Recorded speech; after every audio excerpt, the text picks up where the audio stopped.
Hello and welcome to the Education on Fire podcast.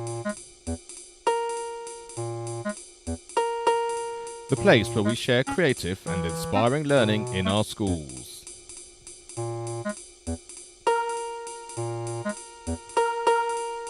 Season 6, Episode 94. Hello, welcome back to the Education on Fire podcast. My name is Mark Taylor.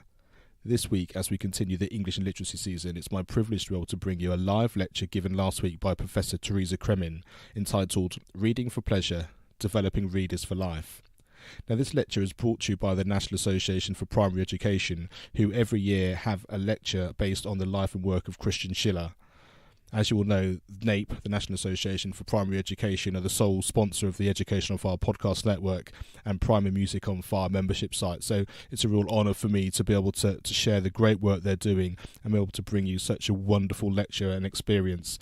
So I hope you enjoy this. This is Professor Teresa Cremin, Reading for Pleasure, Developing Readers for Life. I feel we are enormously privileged to have you with us, Teresa, and I think we're all very much looking forward to your lecture this evening. Teresa Cremin. Thank you. It goes downhill from here, I fear. But anyway, thank you very much, Robert. And I'm glad to be here to share some thoughts on reading for pleasure and developing readers for life with you all tonight. As Schiller said, our aim then in helping children to read and write is not to instruct them in a skill, but to show them how to use and how to love books, how to use language and how to love books. And although in the time he was writing, 71, books were probably the dominant theme, and now we're dealing with a wide range of different kinds of print media, digital included, it's that passion and commitment to loving language and loving literature and non-fiction that I'm trying to open up. So, in my lecture tonight, I want to try and achieve these three things. I want to explore some of the benefits and challenges of fostering RFP, my quick acronym for Reading for Pleasure. I want to share some research findings and classroom consequences of teachers becoming what I and others have called reading teachers. Now, you know bloody well, we're all reading teachers. If you teach primary, you're teaching reading. But I'm trying to capitalise the R and capitalise the T and want to unpack with you during this session what I mean by doing so, what that denotation means. And then I want to note some follow-up support that you might be interested in following up if this is of interest to you with regard to the Open University's Reading for Pleasure website, which is based around the research that I've done. And of course, I want to and must share my passion, because in every context that we're in, we've got to say, who are we? Where are we? What's the values I have on the street, as it were? And I hope that the values I'm denoting in the kind of, I was going to give myself denoting 3 times. I'm obviously nervous. That word is now going to come back on us again. We'll be denoting all evening. Heaven help us, it's a podcast. I think they're recording it. It makes it much more demanding. I looked down and found myself saying the same thing. But I do think it's important to share our passion with children, with adults, with one another, about whatever it is. Yeah? Because then it surfaces what counts and why it counts, and it asks us and others to ask questions about why we feel so keenly, why this makes so much difference. So that's the kind of structure. Hope it's going to be useful to you. The first part is an argument based entirely upon research, the benefits and challenges. The second part is using the research findings to be much more applied in terms of classroom consequence. So for the teachers who are here, the second part, I'm sure you'll be interested in the first, but the second has possibilities for going forward, playing, as it were, exploring, learning alongside the youngsters. Okay, so that's the plan. What research am I drawing on? Well, essentially I'm drawing on my own research, mainly, but not exclusively, the Teachers' Readers research, which was undertaken with the UK Literacy Association. It was 2 phases, a big survey and then a development project funded by the Esme Fairbairn Foundation here. Then I'm also drawing on some more recent research I've done with Joan Swan from the OU into extracurricular reading group research into digital books, which is not my strong forte, it has to be acknowledged, but I was doing that with my colleague Natalia Kersakova. And then most recently, one of the most sobering pieces I've ever been involved in, that struggling boy readers research, which kind of shocked me to the core, really. Took me right back to, what is it you think you understand, as it were, and how challenging is this space? You think reading for pleasure? Surely we can crack that one. And then you go to look at what teachers are doing when we've identified 4 schools who have spent time, money and effort on developing reading for pleasure, and you find that the boys who are struggling in year 5 couldn't possibly not struggle, because they've been deemed struggling boy readers somehow, and that has hermetically sealed them within a system that means they don't get the opportunities other children get, because they're the strugglers, and so they need to go out and get extra spag, or they need to go out and get one-to-one. So they miss the reading aloud opportunity, and they miss the chance to go into the reading corner and choose what they might want, because they have yellow box, because they're yellow box readers. Do you see where I'm coming from? It just shocked me enormously, because we'd gone to schools where I had reputational for being fabulous at reading for pleasure. We went to look at the best practice to see if the strands of the Teachers' Readers research were being emanated out, and it was quite the antithesis, and made me realise how jolly complex and how important it is that we keep on this door, we keep open this understanding of trying to move further about what we mean when we say reading for pleasure and what we mean when we look at it in the classroom. And then, of course, I'm drawing on other people's studies too. So just to give us the definition for this session, I'm seeing RFP as volitional, an act of choice. You choose to do it. If you're reading for pleasure, you might be reading a tweet. There's your grandson's born. You know it's going to happen today. You're going ping, ping, and when it comes in, you're dying. We were about a fortnight ago dying to know the name of this new grandson. Arthur Elliot is the answer to that question. It didn't please my husband, but I think it's a lovely name. So that was a kind of tiny tweet, as you were. Choosing to read, knowing one of those pings means his name will be in there. This new person in our family, in our world. In another context, it might be the newspaper on a Saturday morning, because after all, reading can involve any kind of text. It's not just books. It's only us who get ourselves book-bound. It can take place anywhere. Yeah? So you might be in a Caribbean idyll, you might be on the bus, you might be at the kitchen table, and it can be both solitary. In that moment, as it went ping, and I went, "Oh, Arthur Elliot," and my husband goes, "What?" And I said, "Arthur Elliot," again, as it were, social and interactive. It's always, though, this reading we're engaging, whether it's for pleasure or otherwise, dependent on the text that we're engaging with at that moment, and the context, the social context, the historical context, the frame for it. So, I thought we might start with the story, since if we're going to share some pleasure in reading tonight, then we should have some common text for all of us. A text in common. King of the Sky, by Nicola Davis, illustrated by Laura Carlin. It rained and rained and rained. Little houses huddled on the humpback hills, chimneys smoked and metal towers clanked. The streets smelled of mutton soup and coal dust, and no one spoke my language. All of it told me, this is not where you belong. Just one thing reminded me of home, of sunlight, of fountains, and the vanilla smell of ice cream in my nonna's gelateria. It was Mr. Evans's pigeons in their loft behind my house, cooing as if they strutted in St. Peter's Square in Rome. Mr. Evans's face was crumpled, and he could hardly walk, but when his birds flew, he smiled like springtime.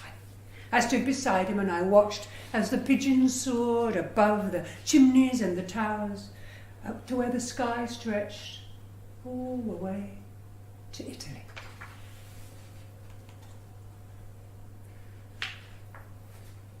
A lifetime working in a coal mine had taken Mr. Evans's breath away, so he spoke soft and slow enough for me to understand. "I like to see them fly," he whispered, "after so long underground." Every day I came to see the pigeons, training them to race, Mr. Evans said. "This one's going to be champion." And he put a pigeon in my hands. I felt its small heart racing beneath my finger, and the push and power of its wings. Its head was whiter than a splash of milk, and its eye blazed fire. "Name him, he's yours," the old man said. I didn't have to think. "Re de Cielo," I replied. "King of the Sky." Mr. Evans showed me how to catch the birds and slip them in a basket, and then wheel them to the basket to the station in a barrow. "How far today, then, Mr. Evans?" the station master would ask, and my friend would name a station up the line, 5, 10, 20 miles away, a little further each time.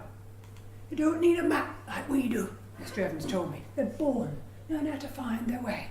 All they need's a bit of practice." Back at the loft, we'd wait, eating Mrs. Evans's Welsh cakes and squinting up at the light. "Look out now," Mr. Evans would say. "Keep those young eyes of yours peeled." It never took them long. From places far away, places they'd never been, the pigeons flew home, straight and fast as arrows. But that pigeon with the milk-white head was always last. Still, Mr. Evans said he'd be a winner. He's a hero, old man wheezed, just like pigeons in the war, carrying messages when they're shot. Just you wait, see. Every day, Mr. Evans grew a little weaker, and by racing season, he couldn't leave his bed. So I put the race rings on the pigeons' legs, and I took them to the station, and then I scoured the sky for their return and checked them in. Mr. Evans's bedroom wall was papered with their winnings, but there wasn't one for Raider Chelo, my king of the sky. Got the rings for distance, Mr. Evans breathed. Here's the race he's waited for, and he handed me an entry form. King of the sky would go to Rome by train, then race back 1,000 miles and more. I smoothed his feathers. I looked into his eye and put him in the basket for the journey. A part of me was going with him, and I wasn't sure it would come back. The race day dawned. A storm blew in.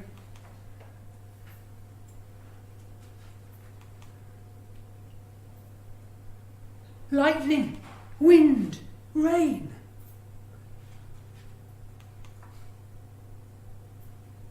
I waited for 2 whole days and nights, but the pigeon with the milk-white head did not return.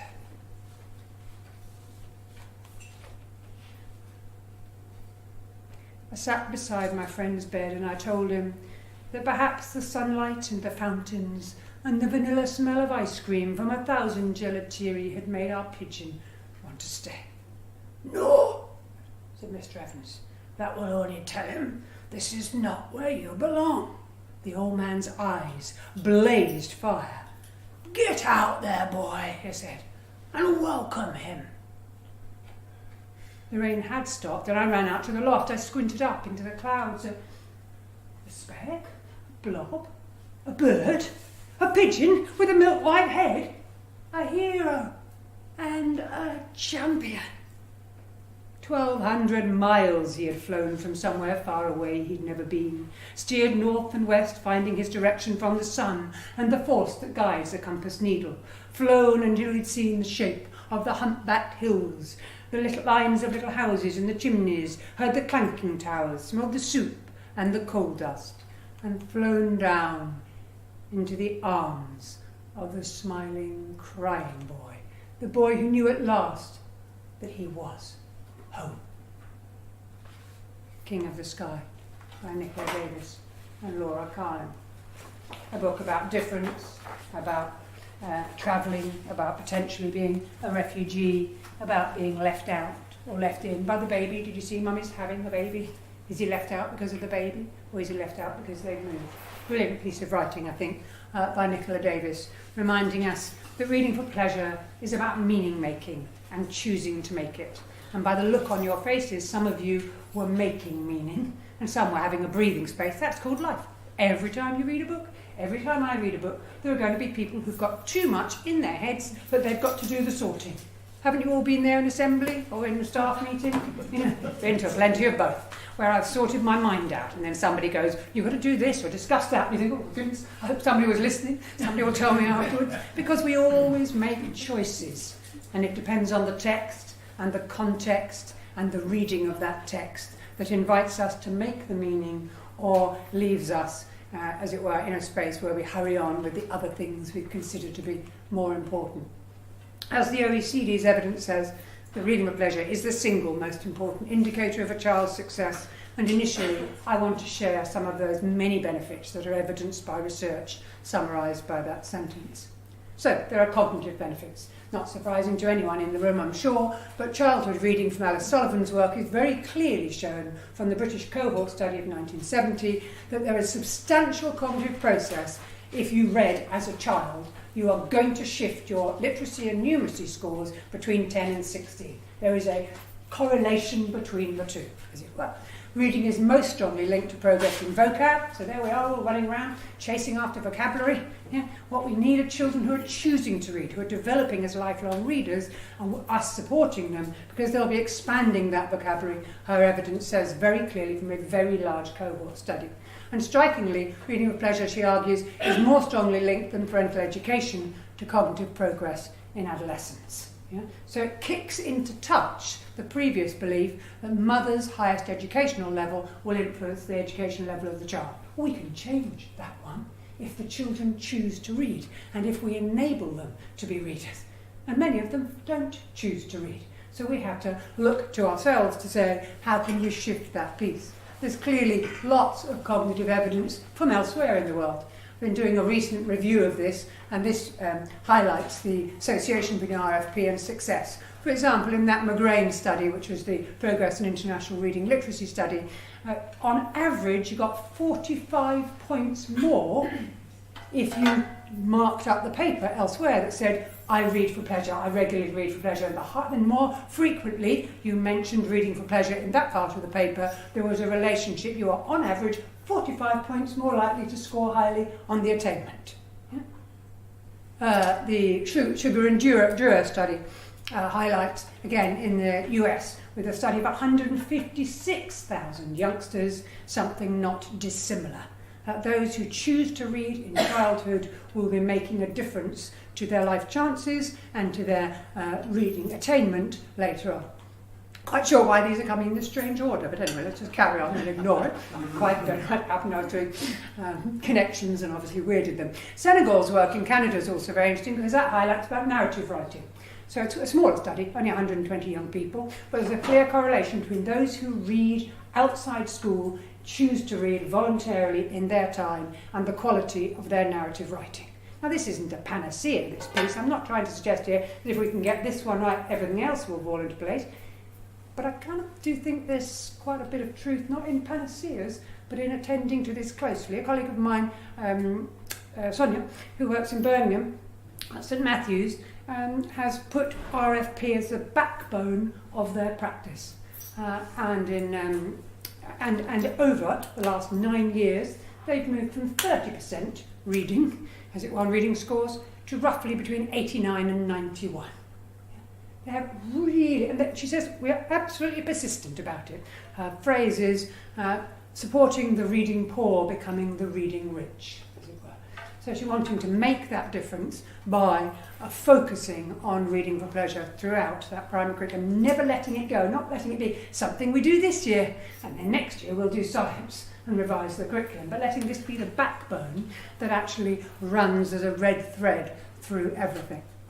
There are other cognitive benefits too, clearly evidenced in other studies that highlight improved general knowledge. I mean, as teachers, it's hardly surprising, is it? This one's so obvious. You know, if children are going to read more widely, they're going to know more about the world. Whether it's fiction they're reading, or World War II, Letters from a Lighthouse, or whether it's poetry and non-fiction woven together by Jackie and Robert Macfarlane, or information about Brexit. Whether or not that's going to really survive and help us, another matter, but anyway, that's a political aside. What's the kind of piece playing here? It's about independent reading, but it's also about volume of that independent reading.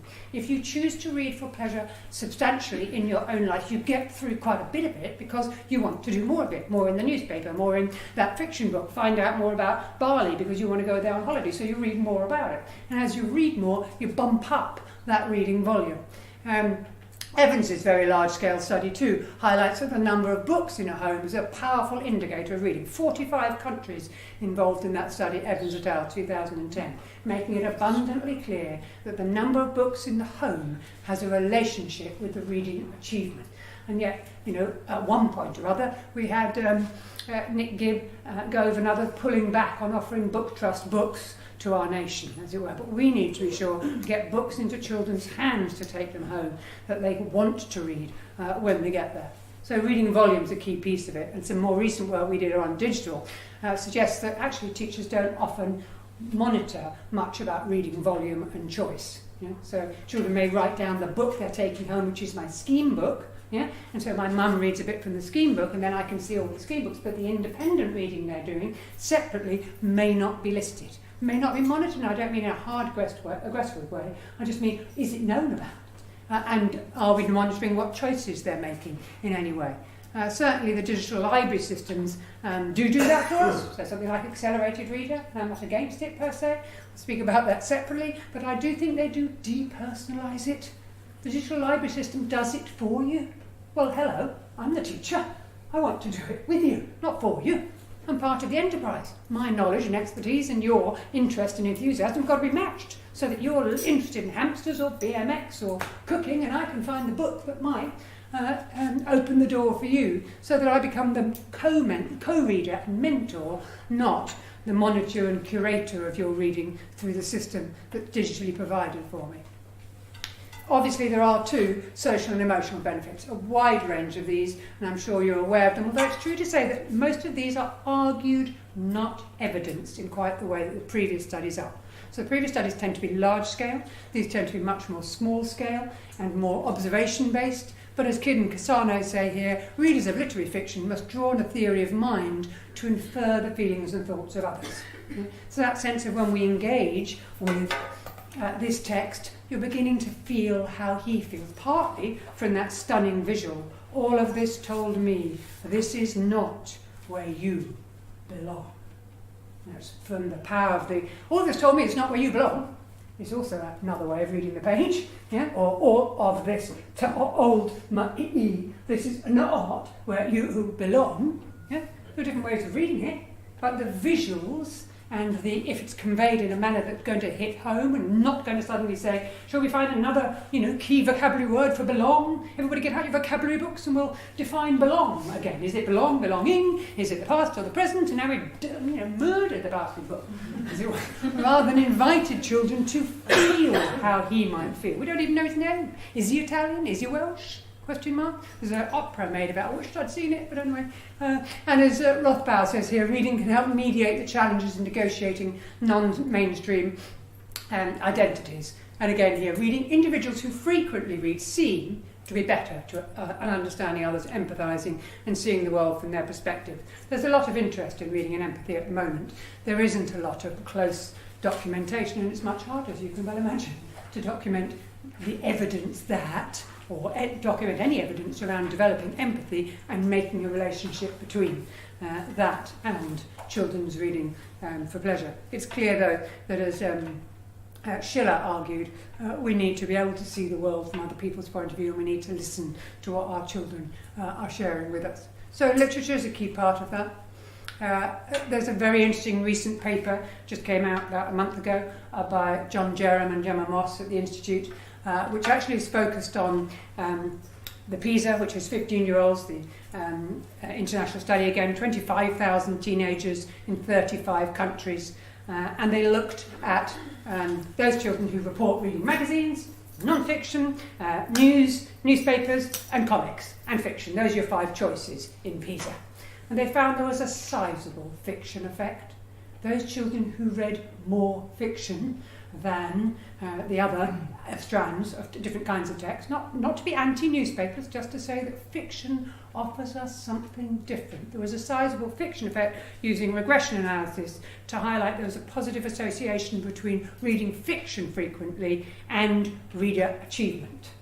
Now, it arguably makes sense because reading fiction is elusive, is metaphorical, is more demanding than reading, although I think sometimes reading the newspaper is very demanding, but anyway, beside the point, you can see what I'm stretching for. So that those who read fiction were associated with higher reading scores.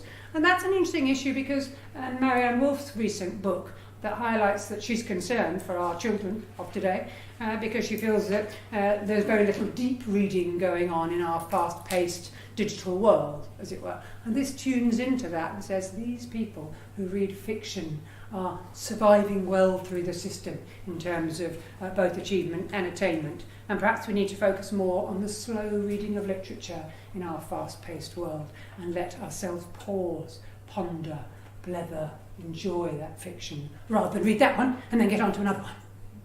Do you see what I'm doing for? And there are obviously other social emotional benefits that we highlighted in our own study when we saw that enjoyment was placed at the centre. And we found teachers participating, as I've alluded to before, as fellow readers. And then new reader-to-reader relationships developed, both between teachers and pupils and pupils and pupils. So there was a kind of readerliness going on in the classroom that was about our community of readers. And those reading communities were very relationship strong and were highly interactive. So there's a lot of conversation, socially motivated readers want to talk about. So what do I do on a Saturday morning? The Guardian will be on the table, I will have made a coffee, my husband will have the sports bit, I'll have the other bit, and then I'll start ranting. Because I want somebody to fight back at me, and then he'll start, but he doesn't really talk about sport very much, because if he starts on that, I'm afraid I can't join in, because I'm sorry for anybody in the room, but I'm not awfully interested, yeah? And of course we do have our own interests in relation to that. Of course we do, just as every single child we've ever taught has their own interests, passions.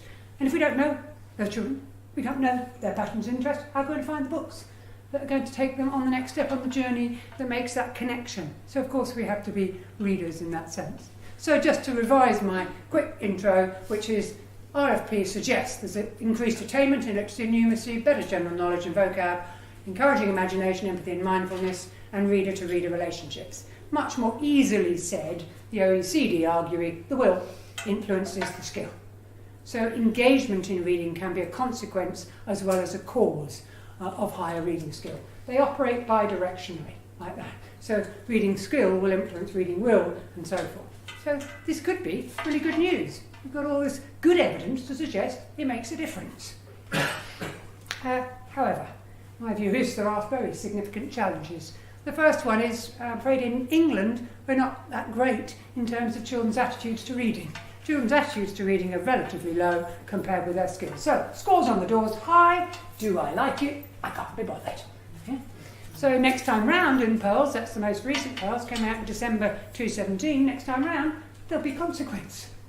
Because if the will influences the skill and we're only focusing on the skill at the exclusion of the will, we'll have consequences. In English-speaking countries in the same study, England had the lowest ranking for enjoyment. And bar Australia, the lowest for engagement in reading. These are 10-year-olds undertaking this study. Teachers' perceptions, this was our struggling boy readers study, dear me. Teachers' perceptions of the fact that these were boys, the fact that these were from families round here, only a mum, did you know, that kind of, I'm afraid, but I'm quoting, only a mum, and ethnicity constrained the engagement of it. Many teachers in our study were saying, well, you can't expect much because, Teresa, did you know that? Well, he's a boy, he wouldn't, would he? And so my lovely girls love reading, is what, literally I'm quoting a teacher's voice, my lovely girls love reading, but most of the boys don't care for it, but my husband doesn't like it either, so what are we doing? Accepting this, what's it called? Educator? Professional? Excuse me? But that's a kind of stereotype that's laying on from the press, from lots of media hype. The backwash of assessment certainly frames and shapes RFP pedagogy. So we did see, sadly, in that study, teachers doing reading aloud. And they'd been emascicated, I don't know what the word is, the wrong word, but destroyed. Reading aloud would be an easier one, by simply doing that. Comprehension questions, and you. So in the middle of a piece of chapter, suddenly, what do you think is going to happen next? Why do you think he chose the word adroit? Matthew, what do you think about the fact that his brother is coming down the stairs when it could have been his sister? But what do you think? Why do you think the author chose that? What? I mean, there's an adult and I've lost the plot. So what are these year fives doing there? And they're just answering teachers' questions. So it isn't actually read aloud. That is teaching reading comprehension. It's a bit fast-paced and it's a bit like 7 9s. But, if that's the way they want to teach reading comprehension, fine. Just don't call that reading aloud on the curriculum. And give it a space where reading aloud is offered for genuine engagement. For pause, for ponder, for thinking. Tell your neighbour, do you think he was Italian? I mean, what was that business about Rome? Okay? And tell your neighbour, why did the author either keep saying that about the red eye? Did anybody notice the red eye came twice? Did anybody notice the white head came twice? If we took this, printed it out, took away the pictures, you could see that literary artifice is extraordinary in that text. But I wouldn't want the answer coming to me, because I don't need to know, and I don't even know there is a right answer. I'd love it if you chatted though, and then I'll chat to somebody else. And then in chatting, we might begin to build our meaning, not destroy our pedagogy, because we're so obsessed with the scores on the doors that we direct our practice towards it. And then teachers' knowledge of kids' literature is dominated by dull and celebrity authors, as we've very clearly shown over time, and that professional conceptions of reading and RFP tend to be rather book-bound. I have to put the noose around my own neck for that. I find myself having to literally concentrate and make sure I'm including the digital. Because I was brought up in a family when digital wasn't around, and so I read books, and I think of it still as books, and I have to say, come on, Teresa, wake up, you're in the 21st century, hold on to it. Natalia keeps reminding me. Okay, so I would argue that there are challenges between these two. There are tensions that are operating. There are lots of evidence of cognitive benefits, social and emotional benefits, very clear. Most of our head teachers in the country, I don't think, are aware of all those benefits. Many teachers are not either. But equally, at the same time, because they're only being assessed, and aggressively assessed at that, on the final scores, then one can understand the pressure that pushes towards reading instruction. And yet if we could find the way that the will and the skill can feed one another, which they do if we foster it, we'd be able to build readers for life, which must surely be the maximum entitlement, develop lifelong readers who choose to read, rather than only children who reach the expected standard and who read for the system and then stop. I remember Dorothy Heathcote years ago in a lecture said she'd asked a child, why are you reading? And he said, so I can stop. We want them to do it forever. We want them to find new meanings in life, in their own inner worlds as well as outer worlds, and to make decisions that are part of it. So I'm going to pause there for a moment and ask you, I've made an argument about some of the benefits and some of the challenges. What do you reckon? Please just tell somebody near you. What do you think? Am I barking? Am I pushing the door that's kind of open? You go, Teresa, I knew this anyway, fine. We're going to move on to a reading teacher stance. But take a break to make a moment of meaning for yourself. Please, over to you. Okay. So I'm moving to a more practical stance, as it were. Taken too much time, wrote too much, apologies for that. That's called bad time planning, I can only apologise for it. I'm focusing on reading teachers, and I want to unpick this notion. I want to kind of just ask us some quick questions. Who are we then as readers? Might we share who we are as readers with children? What's in school even? And might we reflect on our experience of reading and learn valuable lessons for developing lifelong readers? One of Schiller's strong strengths was to being creative, coming at things from another way. We've come at things for years from the, all right, well, I'll change my pedagogy. They won't give lots of reading aloud, and I'll change my pedagogy. We'll all have independent reading time. Back in, whenever it was, the late 80s, the HMI purple ripple documents, some of you are not old enough to remember what I'm talking about, and some are. I remember meeting in a teacher's centre and discussing the fact that we were doing a lot of reading, independent reading time, and that was valued and supported. A few years later, the National Literacy Strategy came in and said, enough of this independent reading time, for goodness sake, teach them to read. Don't just give them the space to do it. And we must surely have both. Somebody needs to give me the skills to do this, but they also need to give me the chance to sit down and get my nose in a book that I want to read. Not what you want me to read, but what I chose. And if you don't like it, tough, because I do like it. I don't like what my husband reads, and I don't want to dislike it. I couldn't give a fig about it. So does that make me criticism of him? It's just mine. He doesn't want to read what I would read in a Red magazine or something. And think, Teresa, you can't afford that. You're not buying it. I'm not paying for it, etc. We're allowed to be different. And so one of the pieces we did in our own study was focus on this reading teachers notion, holding up a mirror to our own reading practices in our lives, my life, not our generic lives, my life, and say, what do I do? When do I do it? What does it mean to me when I do it? And then when I begin to ask some of those questions, who am I as a reader? Could I share some of that in school? Would it be useful to anyone? Yeah? Would it be useful to the children? Because I'm not in there to showcase who I am. I'm here to educate them, enable them, enrich their lives, enable them to be lifelong readers. So I want to kind of unpick some of what we did on that journey. Those were the findings from the whole study, but the piece I'm focusing on in this lecture is being reading teachers. It's the most creative strand. The others are arguably obvious, as it were, although our research did document the very big difference knowledge makes. So let's start with that knowledge. If I'm a reading teacher, capital R, capital T, then clearly I read, don't I? Yeah? So that's fine. Over to you for a quick conversation with somebody about 1 minute on something you've loved. Maybe it's one of those, maybe it's something different. Some kids lit you've loved. Over to you for a quick convo. Okay. As my own work and that of the National Literacy Trust showed, we are rather dull dependent. In our survey of 1,200 teachers, only one person mentioned Carol Ann Duffy, 24% couldn't name a picture fiction creator at all, and 22% didn't name a single poet. These weren't literacy leads, they were teachers of children who are teaching children to read. If they have limited knowledge of children's literature, they're not able to either, in my view, develop readers, nor certainly become reading teachers. Yeah? It isn't enough. The subject knowledge is too scant, it's leaning on childhood, and it was utterly dial dependent. And when Christina and Anna said in 2015, can we use one of the same 3 questions you used in our survey around teachers' knowledge, said yes, and the same answer came out, dial dependent. Williams came in by 2015, yeah? He wasn't the next. The rest are celebrity authors you could name now. No criticism of a single one. But that isn't enough. It isn't enough because children's authors are producing brilliant books now. Today, new authors are being publishing for the first time. I and you, each one of us, have a responsibility to get to know them. Because how are we going to bring children forward if we're not aware of what might suit them if we knew them as well? So you'll want to widen the reading challenges, we always do. You might want to read book awards, you might want to have, as one school I know in Cambridge, they have every staff meeting, doesn't matter whether it's on math, PE, RE or sausages, as it were, somebody reads a book aloud. Yeah? 2, it has to be a different somebody each time, and it has to be on the whiteboard so it's been scanned in, and then they share it, blather about it and move on. Because that way begin as a staff to widen their knowledge. UKLA Book Awards are brilliant because they're judged by teachers for teachers. It's just worth hitting the net and seeing what the last 2 years are and say, okay, we've only got £100, let's spend the £100 wisely where teachers have said these books work with our children. You might also go to Carnegie because the Carnegie medals, stretching up the top end of 2 to 3, have been going since 1937, and they are usually brilliant books, sometimes very demanding and contentious, that's true, but they are brilliant nonetheless, judged by children's librarians across the country.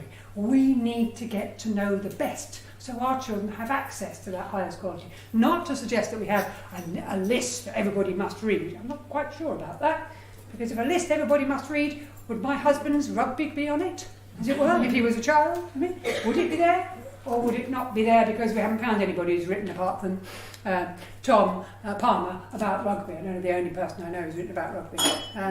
Then we want to make the step of, if we've got this knowledge, we need to share it. Fabulous Carl Duke from Lincolnshire, Lawton, C of E Primary, sharing his knowledge. He's their teacher and he's sharing his knowledge with the brilliant books on the door, outside, and on the corridor, saying, this is me, this is what I've read recently, and keeping changing it. Others might be saying, this is what we're reading, on the door, have you read it too? Come and chat to me about it. Come and talk to me about it. It sounds a little bit imperious, doesn't it? Come and have a blether, or do have a blether if you want to. I'm always very conscious of the kind of words we use. Come and talk to me. I know it being a bit rude to the person who put it up, but there we are. I'll apologise to her. She knows I've already said it to her face. So, or are we saying, come and have a chat? If you want, have a chat. Keeping it low key. This is about developing pleasure and choice, not about requirements. This is Carla from the Teachers' Reader Study. She said these are my desert island books to her class of readers. She was focusing on case studying 3 kids who could read but didn't choose to. And by the end of the year, they could read and did choose to because they began to like stuff and misliked. Different stuff, not because they want to read okay. In fact, one of the kids said, my mum reads okay, and then looked at Carla as if like, maybe you're a bit more human than I thought, that kind of. And then they began to do some reciprocity, so Top Gear magazine, Animal Ark. I was interviewing these kids and Chloe said, there's loads of reading on my phone, and I thought, good for you, Chloe. You're recognising reading in the real world rather than feeling it has to always be books, because maybe books haven't served you well in the past. Although she was able to identify Animal Ark also that she wanted to take. Giving that chance to read aloud so that when we share or have a book knowledge, I want to share that book knowledge. One of the ways of doing that is to read aloud. And so I just thought I'd give you a quick poem while we're on it. So, pinch, pinch, pinch, fly, fly away, birdie, birdie, birdie, fly, fly away, clap hands for mama till daddy come, daddy bring cake and sugar plum and give baby some. I mean, the Caroline Vinch's illustrations are just lovely, aren't they? We could do that in reception in 3 times. Instead of the bear hunt, we'd be singing this as a class. And we'd be going around the classroom going, clap hands for mama. And just before lunch, I'll be going, clap hands for mama. And everybody's clapping in, getting themselves changed, and we're moving on. We've got literature, vocabulary, play, words being engaged with rather than, will you hurry up, everybody? No, Matthew, you can't do that now, etc., etc. Making the classroom an invitational space rather than a rushed one. Ring-a-ding-a-ding, the school bell ring, teacher's knickers tie up with string, pop, knickers drop, teacher run out the room crying. But as I often say, you would, wouldn't you, if your knickers were on the floor? But what I'm trying to highlight is reading aloud demonstrates I've made some wise choices, I've read widely, and I'm going to make some wise choices to read to you. But we do want to be careful that it isn't just us. The children should be reading aloud to one another too, in reciprocal reading, in visiting other classes at St Isleworth School in London, or Blue School in Isleworth, or indeed reading to one another in the reading corner. It doesn't have to be me all the time. If this is reading for pleasure, you need the space to do it as well, not just run by me, made by my choices. So you might, if you're a reading teacher, read widely and share the books you've read. And if you stuff the books you've read on a bookshelf like that and say, oh, you can come and borrow from me anytime you want, as it were, they're only the books that were on your bookshelf. You may not own all of those, but you've read them. So now I can chat to you about it. So when you go, well, might you like that? And I say, well, you might like that, you might like this, because I've read that lot. I don't have to read every book on the bookshelf because I can't do it yet, but I can put the ones I have read in a separate space, and then, as Becky Denby did here, in an Essex school, be able to share what she does know and enthuse with the young people around that. So as this teacher says, well, let's go for this one. A lot of them are choosing to read in free choice time, like Abdul. He asked me if he could talk to me about the book he was reading. I think a lot of that's just because they now know I'm interested. Because I'm reading and talking to you about what I'm reading, even if it's an adult book that I wouldn't read to you, then you're beginning to be aware I'm a reader. So we've got reading in common. And that knowledge then makes a big difference. But then we need to have just not knowledge of the books or the literature or the non-fiction, but knowledge of ourselves as readers. And I'm going to whiz through this, but there are lots of things you can do if you want to become a reading teacher to begin to share and reflect on who you are. So maybe you want to try a reading history. Do any of you remember Jackie? Some people remember. Yes, look at this deliciousness. The Guardian and the Observer ran a section on it. There's David Essex. Ready for it? Come on. The Slade on the back cover there. This was one of my childhood favourites. It was named apparently after Jackie Wilson, who worked as a tea girl in the Jackie magazine, and they said we'll name it after her because she's the kind of girl we want to name it after. This is stuff from my past. I just found it on the net, some of it, and my mother's. I even found Little Bear's Visit was written by Sendak, who did Where the Wild Things. I had no idea as a child I was reading Sendak, as it were, in that kind of period. And then we might invite other teachers in the staff room to share theirs. This is Steph's, a friend of mine, Steph Davis. Such a different piece. She's obviously younger than me, you can tell that. She's also reading MSN. She's reading MySpace. She's recognising diversity in her reading world. And then she could, in fact she did, ask her Year 6s to bring in 3 books on a Monday after the weekend. You're leaving, in about 3 weeks it was, the summer term, you're leaving the school, so can you bring 3 books that represent part of your reading history in this school? Either bring them from home, either find them, and you spend a couple of hours exploring book boxes and so on, or find it off the net if you remember it. And this is what one of the children brought in, on a PowerPoint, just like this. And she said, Miss Davis, I can't do 3, these are the 9 that made my decision difficult. Which I think really demonstrates 2 things. There's trust and relationship there, reader to reader, human to human. Because she didn't say, well, I've done the 3 that Miss wants because we have to. She said, I can't do 3. I can do 9. Thank you. And Steph respected that rather than making conformity work or not work. It never does. You might also do 24-hour reads. I'm going to whiz through this, but you can see many of these on the Open University website I was referring to. So what did you read in 24 hours? This is a friend of mine in Margate, head teacher there. She shared that. She invited the school to develop their own 24-hour reads, as it were, in different classes. What did we all read in 24 hours? What did Mum read? Some Mum sent in this long list of all the stuff she felt obliged to read for Connor and Kieran. Then some Year 6s did what they read in 24 hours. What are we doing here, really? We're saying, what do we do when we read? What is this stuff that we read, as it were? You might also do a reading river, which isn't that different, it just might span a bit more time. Yeah? It's a collage reflecting my reading journey. This is Lisa Hildman-Say from Pever Superior, up in Macclesfield, where I'm in Cheshire, where I've been working recently. Stuff she's been reading. Then she invited her staff to create their own reading rivers in a staff meeting, so they reflected on what is this stuff we call reading? Is this the same as the reading we do in school? Is this real world reading? And then the school reading. Is there a relationship? And is it the case that the children in our school, as they indeed found in their school, loved reading at home when they did a survey with them, but they didn't like reading in school, or not as much, put it that way. Then began to say, what's the gap between reading at home and at school? Who's making the choices? So here are different staffs reading rivers, and then here are some children's reading rivers, collages of reflecting diversity, difference, uniqueness, interest. This one comes from the Open University website, where a teacher shared what he did based on our work on reading rivers, and then picked up the notion. As this teacher says, I was less aware of the online reading they did, as well as the magazines, comics and that they enjoyed. So using this as a tool to find out about readers, not to make collages that go on the wall. Right? Can I be very clear on that? I go around the country now, sometimes visiting schools for research purposes, and say, oh, didn't you do that idea about reading rivers? We've done those. And I say, well, that's great. What did you learn? They're lovely, aren't they? As if doing them were the act of engagement. Well, doing them is interesting, but learning from them is the point of the enterprise, surely. Glory be.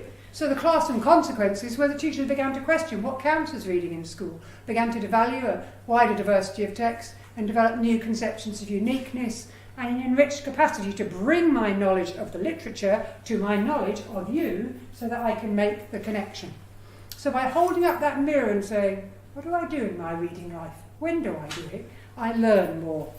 I'm conscious of time. I think I might make it. Right. This is something I'm literally trying to develop for a chapter I'm writing at the minute. So this is your first tryout of it, a version of. I think there's a continuum. In our project we had 45 teachers. Some of them definitely came up here, big R, big capital T, reading teachers. But some of them said things like, Teresa, where's the objective for being a reading teacher? You know, Teresa, this is too personal. I can't do this stuff. It's about me and my reading. It should be about them. I mean, they weren't. I'm not being rude to those teachers. They found the boundary between the personal and professional too big. And so they stayed at this end of the continuum and said, I'm going to be positive. I do read. I'm not going to pretend I don't. And I'm going to offer a positive disposition towards reading. So when we do reading, I'll be positive about it. And I have to say, if that's where they're comfortable, and I want to, well, then I leave them there, or do I want to say, could I stretch you a bit further? Could you read and be positive, and then reflect and share your reading life, your real reading life, not your pretend one. The fact that you read chick lit, the fact that you read magazines, you know, I read Red quite a lot. I love it. You know, I look at Vogue. I look at, you know, what those other ones are called really, but in the dentist and doctor's surgery, I like looking at those kind of expensive things. I just think, what, 2,300 pair of shoes? Are you bargain? And so I just look. I don't go and buy those separately. But Red has some reasonably interesting articles. Makes me feel slightly younger than I really am, as you can probably tell.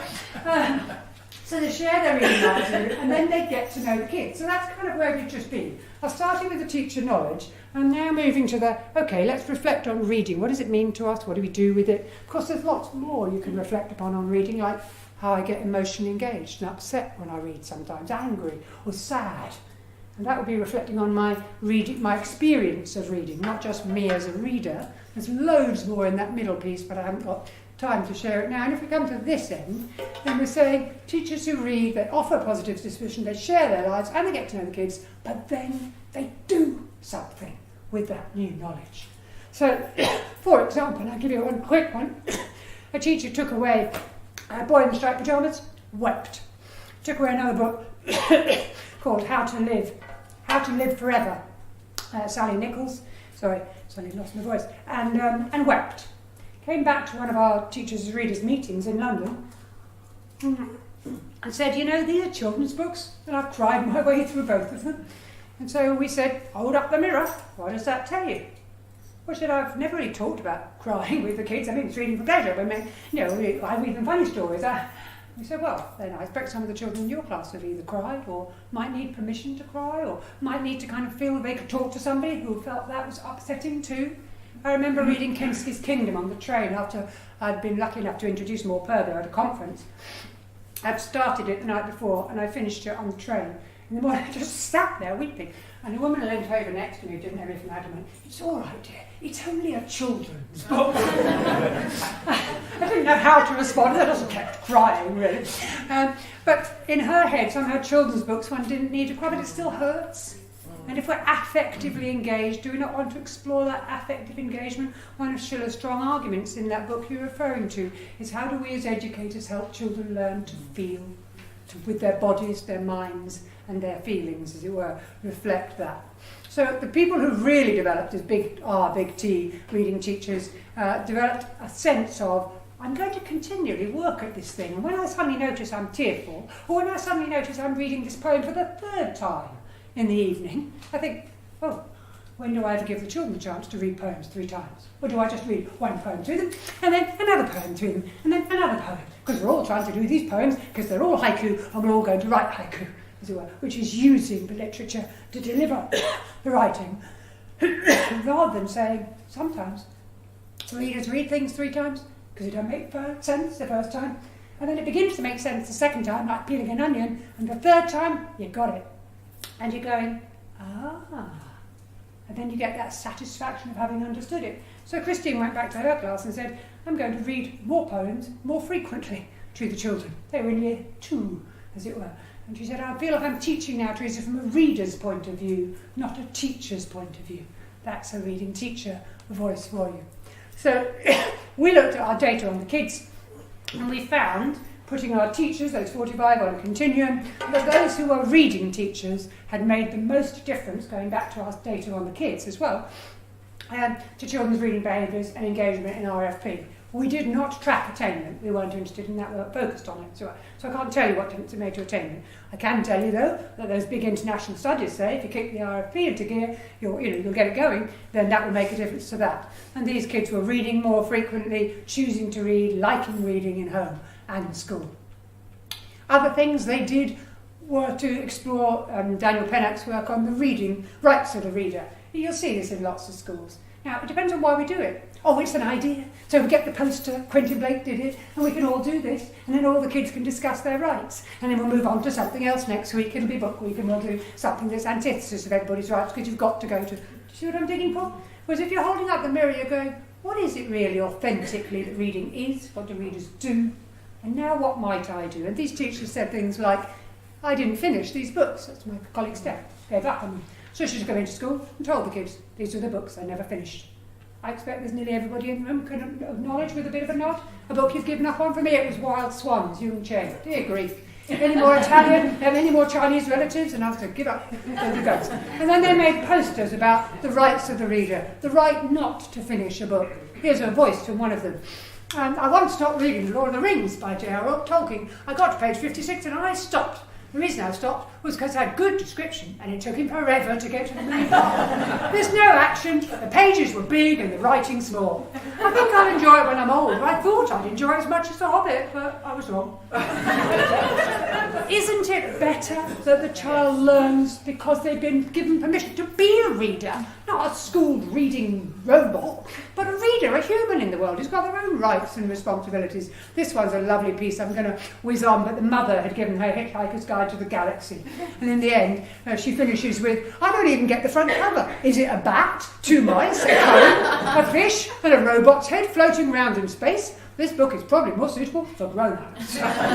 She's probably right.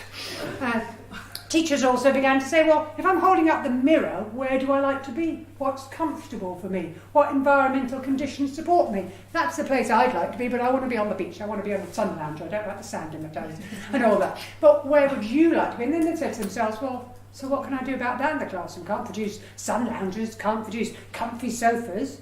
Well, can I do something similar? Do the children have the right to be comfortable and relaxed when they read? Comfy reading is what I've called it. Some guy on Twitter heard me talking somewhere. Amazingly, this thing's gone around about 20,000 times. Just with him talking about how when he did comfy reading with his class, the class, in particular the boys he talks about, became comfortable, relaxed, and seemed to want independent reading time rather than being tucked up with a table here and a book there, and now get on with it. And don't move out your seat because there's no changing books during quiet reading time because you've got to stay where you are. And that's preventing readers rather than enabling them. Also, teachers doing other things like making dens, creating pillow beds. There's another teacher in Bristol, colleague at Bannerman Road, and she created every Friday, last Friday in the month, I think it was, or first, they had stories of hot chocolate. Yeah? So it was a bit of an event. It was a bit more special, because a lot of the teachers said, when I hold up a mirror to where I read, I've also got a mug of coffee, or I've got a glass of wine, or a G&T. I can't provide that, but I could possibly do stories and hot chocolates sometime.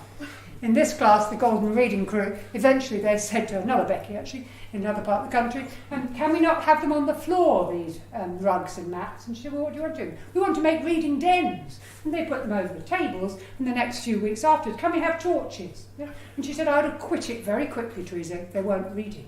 But with a torch and a friend and a cover, they were reading. In a way that some of them may not have ever read under the covers at home with a torch, but beginning to find that reading socially supportive. And I just love this picture. This was in a classroom we were in, and we went over to do some filming for the website. And this is a teaching assistant. She's so into her piece of children's literature that she doesn't notice that the entire class, including the cameraman, have gone all over that way to one of the teachers reading aloud in a corner to kind of get that piece. And she's just completely lost in it. Now, how lovely that is, if a child looks around and goes, oh, that teaching assistant, that, whatever her name is, Mrs. Brown, whatever, she's really in it, she's lost in it. We're modelling real reading, not pretend reading for school purposes. The right to read anywhere. This teacher's developed outdoor reading adventures every Friday. There's forest school after school, and she used to have 16, they now have to have 2 members of staff because she's got so many kids who want to come and read in the outdoors after school on a Friday for an hour. The right to share your reading or not, that was that same Bristol classroom, Bannerman Road, and these two, Year 6, were reading Flip Flap Safari. And the cameraman was filming them, and for all my values, I must say, if I'm being really truthful with you, I'd rather be truthful than not, I was a bit, can I put that on the website? You know, these are Year 6, Flip Flap Safari, you could probably get away with it in Year 2, but, you know. And so I said to Becky, the teacher, but, you know, they were really into that, they were sharing it, laughing, turning the pages, great fun, I could see that. And she said, will you go and ask them what they're reading as well? Really cross with me, I went over, and one was reading a Philip Pullman, and the other was reading Marcus Sedgwick's Floodland. Both demanding Year 6 reads, but on that day, they made their own rightful choices and told me to quit up, as it were, wake up to my own argument. They wanted to share that reading with one another and have a laugh, which I might, indeed, with a friend, but not about the rugby. And then some of the teachers in Claire's class drew her because they began to know their teachers as readers. These are the marks of reading teachers, when the children know that you have a passion. She's addressed with lots of books on. She likes to put the new books that are coming out on her calendar. She screams whenever she reads a new book. She loves Harry Potter because she got a huge version of it for her birthday. Little pieces of knowledge about their teacher who's a role model as a reader. The same teacher who runs the forest school on a Friday, showing children in that school that reading counts, it matters to her, and indeed it could matter to them. So I'm coming to a close, but I suppose what I'm trying to highlight here is, as this teacher so brilliantly coined it, I realise, I suppose, that being a reading teacher is about being a role model. And I think of myself, well, as a reader, and I talk to the children, well, as a reader about reading, rather than as a teacher about your reading, but as a reader, a human, about our reading, mine, yours, his, ours, so that we're in that community of readers. And we saw there were lots of consequences for those who did develop that journey, and I'm conscious of time, but there are lots of ways that you were probably already beginning to do so, but could begin to take the steps to become that capital R, capital T reading teacher, and documenting the consequences as you travel so that you can see the difference it might make. It's not another activity. It's another stance, a more personal, I would say, stance towards the classroom and the learners in it, and a more personal stance in relation to your life too. You might too consider joining a OU UKLA Teachers Reading Group. We've got 80 running up and down the country now, linked to the website. And if you hit the website, you'll find out more about them. We're starting again in September because the ones running this year are kind of coming to a close. So thank you for listening. For more ideas, you could go to the website, which has loads of stuff that we've been working on. Examples of practice are all teachers. Where teachers have done something, most of the examples I pulled out there, like the forest school one, that's Claire's work that she's put on the website, informed by the research that's saying, can't we teachers make reading more comfortable for our learners, more comfortable for us? Can't we hold up the mirror? And the web link has just come to it last, but I would argue really that reading communities take time, they're relationship strong, they're highly interactive, and they move reading from being that thing you do for Miss and for the system to the thing that you want to do for yourself and others, because it's a highly social, collaborative activity, which means there's more pleasure, more meaning, and more purpose in that enterprise. I've got too many end arguments, so I'm going to stop myself. Just to think, how many times can you say the same thing, Teresa? You're stretching the point here. But I suppose this is, for me, the key word.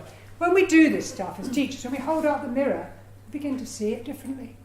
We don't see schooled reading in a box called schooled reading anymore, or the reading that's yellow box to brown box to free reader. You're a free reader. That means I've now no more responsibility for you. You can go and choose for yourself, as it were. Whereas I use all the support I can from my friends and from Waterstones and the labels, and I blether with it, and I go to a book club. But you're on your own. You're 8 now, so you're on your own. Because actually I need to take responsibility for fostering and continuing to fostering you as a reader, because I can see reading is more than is framed by schooling. Much more. It's much richer, much more engaging. And we can get some of that rich engagement in the classroom if we recognise that. So, as Schiller said, we can succeed only insofar as we rely on influence instead of power. Power is the teacher who instructs and knows. Influence is the teacher who is a reader and who shares her or his passion and pleasure in reading in a way that's clever and creative and holds up a mirror to reading rather than just doing things, activities that move that journey. I hope that was interesting and provocative at least. Thanks for participating.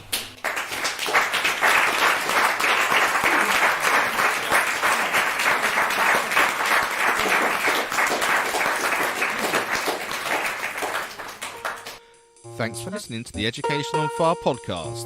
For more information of each episode and to get in touch, go to educationonfire.com. Education is not the filling of a pail, but the lighting of a fire.